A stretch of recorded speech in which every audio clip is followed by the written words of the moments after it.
તમે કોઈની પાસે 50,000 રૂપિયા માંગતા હોય અને એ રૂપિયા લઈને આવે અને હાજી સવારનું ટાણું હોય, તમે ઉઠાઈ ન હોય ને પથારીમાં હોતા ને એમ કે લે ભાઈ આ 50,000 રૂપિયા, તો તમે લ્યો કે ન લ્યો? લઈ લ્યો. બ્રશ ન કર્યું હોય તોય લ્યો કે ન લ્યો? લઈ લ્યો. નકર એમ કહો ભાઈ ઘડી ખાય એમ તું બે, હું પેલા બ્રશ કરી લઉં, નાહી લઉં, પવિત્ર થઈ જાઉં, મારા પૂજા પાઠ જે પણ બધી વિધિ પતાવી દઉં, નાસ્તો કરી લઉં ને પછી પૈસા આપજે.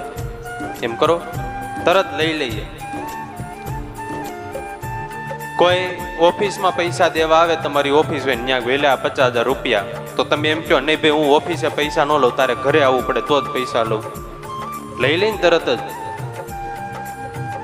હાલો ભાઈ ઓફિસની વાત છોડો, કોઈ બાથરૂમમાં પૈસા દેવા આવે તો ન્યાય એમ કહો ભાઈ આ પૈસા અપવિત્ર થઈ જાય, મારે નથી જોતા, પછી બહાર જઈને આપી જાજો. એમ કહો, લઈ લો ને.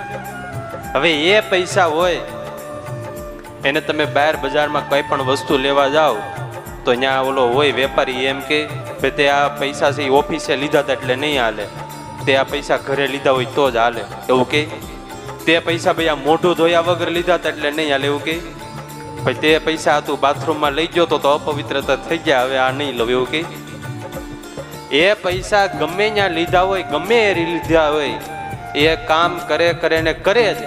એમ ભગવાનનું નામ ગમે એ રીતે લીધું હોય પણ એ કામ કરે ને કરે છે.